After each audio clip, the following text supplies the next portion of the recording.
மணி, உங்களிடமிருந்தே தொடங்குறேன். அமலாக்கத்துறை சோதனை, டாஸ்மாக் தலைமையகமாக இருக்கலாம், மது விற்பனை கூடம், கொள்முதல் செய்கிறது அப்படின்னு ஒரு சங்கிலி தொடர் போல இந்த சோதனை நடக்குது. இந்த சோதனையின் பின்னணியை நீங்கள் எப்படி புரிஞ்சுக்கிறீங்க? இல்லை, இது ரொம்ப சீரியஸான ஒரு இஷ்யூ தான். இதில் எந்த மாற்று கருத்தும் கிடையாது. ஏனெனில் தமிழக அரசுக்கு காமதேனுவாக இருக்கக்கூடியது டாஸ்மாக். 45,000 கோடி ரூபாய் கடந்த ஆண்டு வருவாய் தமிழகத்திற்கு கொடுத்துருக்கிறது. அடுத்த 2 ஆண்டுகளுக்கான ப்ரொஜெக்ஷன் 50,000 கோடி ரூபாய் இருக்குன்றாங்க. ஸோ கேஷ் கவுன் நம்ம ஆங்கிலத்தில் சொல்லக்கூடிய தமிழகத்துக்கான வருவாயில் மிக முக்கிய பங்கு வைக்கக்கூடிய ஒரு நிறுவனத்தில் அமலாக்கத்துறை சோதனை நடத்தியிருக்கிறது. மாநில அரசை மத்திய அரசு சோதனை நடத்தியிருக்கிறது. சென்ட்ரல் கவர்மெண்ட், ஸ்டேட் கவர்மெண்ட்டை ரெய்ட் பண்ணியிருக்காங்க. அதுதான் இதில் நம்ம பார்க்க வேண்டிய முக்கியமான ஒரு விஷயம். இப்போ வரக்கூடிய குற்றச்சாட்டுகள் எல்லாமே கடந்த பல ஆண்டுகளாகவே பல தரப்பினராலும் சொல்லப்பட்ட குற்றச்சாட்டுகள். அதாவது அரசு கஜானாவுக்கு வர வேண்டிய பணம் வெளியில் சுற்றிக்கிட்டு இருக்கின்றது எல்லோருமே கிட்டத்தட்ட சொல்லியிருக்காங்க. குறிப்பாக இன்றைக்கு ஐடி அமைச்சராக இருக்கக்கூடிய அன்றைய நிதி அமைச்சர் பிடிஆர் அவர்கள் 22 மார்ச் மாதம் அவருடைய ஒரு பேட்டியில், இந்தியன் எக்ஸ்பிரஸ் கொடுத்த அவருடைய பேட்டியில் கிட்டத்தட்ட 20,000 கோடி ரூபாய் அரசுக்கு வராமல் வெளியில் அந்த பணம் சுற்றிக்கிட்டு இருக்கு அப்படின்னு 22 மார்ச்சில் சொல்கிறார். அதாவது அவர் அமைச்சராகி கிட்டத்தட்ட 9 மாதங்கள்.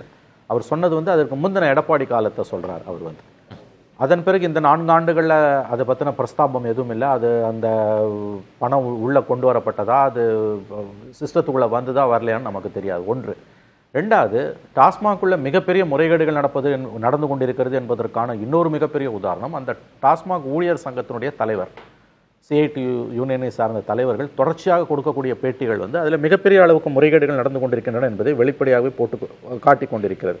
இந்த பின்புலத்தில் தான் இந்த 3 நாட்கள் சோதனை நடந்தது. தனிநபர்களுடைய மதுபான ஆலைகளில் நடப்பது என்பது அது வழக்கமான ஒன்று. ஆனால் டாஸ்மாக் தலைமை அலுவலகத்திலேயே ஊழல் சோதனைகள் நடந்திருக்கின்றன.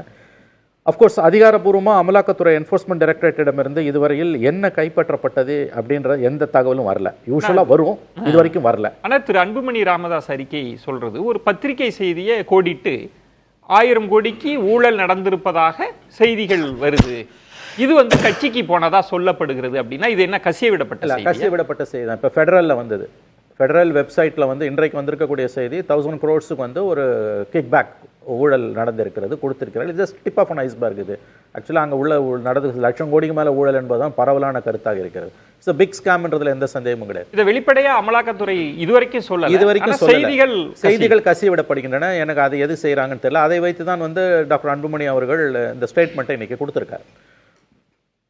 அதிகாரப்பூர்வமாக இந்த 3 நாட்கள் சோதனை பற்றி அமலாக்கத்துறையிடமிருந்து எதுவும் வரவில்லை என்பதையும் கவனத்தில் வைத்து பேச வேண்டும். ஆனால் அதே நேரத்தில் இது ஒரு பெரிய ஒரு இஷ்யூ தான்றதுல எனக்கு எந்த விதமான மாற்று கருத்தும் கிடையாது. இன்னொரு விஷயம், இது 21 ஸ்டாலின் கவர்மெண்ட் வந்த பிறகு தான் நடக்குது என்பது தவறு. அதுக்கு முன்னாலேருந்தே நடக்குது. ஏன்னா பிடிஆர் அவர்கள் சொன்ன அந்த 22 மார்ச் ஸ்டேட்மெண்ட்ன்றது அதுக்கு முந்தின ஆட்சி காலத்தை சொல்கிறார். இன்னொன்று, 2016-21 வரையில் அந்த 5 ஆண்டு காலத்தில் தமிழக காவல்துறையோட டிவிஎஸ்சி ஊழல் சம்பந்தமாக டாஸ்மாக் மீது 25 வழக்குகளை பதிவு செய்திருக்கிறது. ஸோ என்ஃபோர்ஸ்மெண்ட் டைரக்டரேட்டுக்கு ப்ரெடிகேட் அஃபென்ஸும் சொல்லக்கூடிய ஒரு ஏற்கனவே பதிவு செய்யப்பட்ட வழக்குகள் கவனத்தில் இருக்கின்றன. எப்படி பார்த்தாலும் டாஸ்மாகில் நடைபெற்று கொண்டிருக்கிற இந்த ஊழல் என்பது ஒரு மிகப்பெரிய ஒரு விஷயம் தான் நான் பார்க்குறேன். அடுத்தடுத்த நாட்களில் இது எப்படி போகுன்றதெல்லாம் நம்ம இப்போ ப்ரெடிக்ட் பண்ண முடியாது. அமலாக்கத்துறையுடைய அறிக்கைக்கு பிறகுதான் ஓரளவு நாம் இதை பற்றி சொல்ல முடியும் நான் நம்புறேன். ஆனால் இது ஒரு சீரியஸ் இஷ்யூன்றதுல எனக்கு எந்த மாற்று கருத்து. திரு அண்ணாமலை அவர்கள் கோடிட்டு காண்பிக்கிறது டெல்லியை சொல்றார், சத்தீஸ்கரை சொல்றாரு. இது போல இங்கு நடைபெற்று இருக்கிறது. இந்த அரசுக்கே இந்த விசாரணை ஒரு பெரிய நெருக்கடியை தரப்போகுது அப்படின்னு சொல்றாரு. இல்லை, அவருடைய ஸ்டேட்மெண்ட்டை நான் முழுவதும் நிராகரிக்க தயாராகவில்லை. இன்னொரு கூடுதல் பாயிண்ட் நான் சொல்ல விரும்புறது, Delhi liquor scam and Chhattisgarh liquor ஸ்கேமை விட இது மிகப்பெரிய அளவில் இருக்கும் என்பது என்னுடைய கருத்து. ஏன்னு கேட்டிங்கன்னா, ஆண்டுதோறும் இது ஈட்டி தரக்கூடிய வருவாய் அவ்வளோ பெரியது. டெல்லி லிக்கர் ஸ்கேம் இதோட ஒப்பிடும்பொழுது ஒன்றுமே கிடையாது. சத்தீஸ்கரில் இது வரைக்கும் அவங்க முதலமைச்சரை, முன்னாள் முதலமைச்சர், அன்றைய முதலமைச்சர் பூபேஷ் பாகல் அவரை குறிவைத்து சென்றார்கள். அவர் இன்ஃபேக்ட் பார்லிமெண்ட் எலெக்ஷன் முன்னாலே கைது செய்யப்படுவார் என்றெல்லாம் எதிர்பார்க்கப்பட்டது. அப்போ அவர் பதவி இழந்துட்டார். இன்ஃபேக்ட் 2003 அவர் இழந்துட்டார் டிசம்பர்ல. ஆனால் இப்போ அந்த வழக்கு மறுபடியும் சூடு பிடித்திருக்கிறது.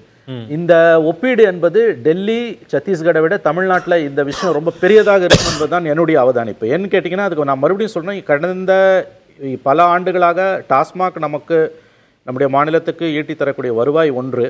இன்னொன்று பிடிஆரோட ஸ்டேட்மெண்ட். மூன்றாவது, டாஸ்மாக் உடைய சிஐடி ஊழியர் சங்க தலைவர், அவங்க அந்த எம்ப்ளாயீஸோட லீடர், அவர் சொல்லக்கூடிய பாயிண்ட்ஸ் எல்லாம் நீங்கள் வச்சு பார்த்தீங்கன்னா, ஃபேர் அசஸ்மெண்ட் இது பெரிய amount involved, lakhs of crores கூட இருக்கலாம் என்பதுதான் என்னுடைய கணிப்பு. பேசலாம்.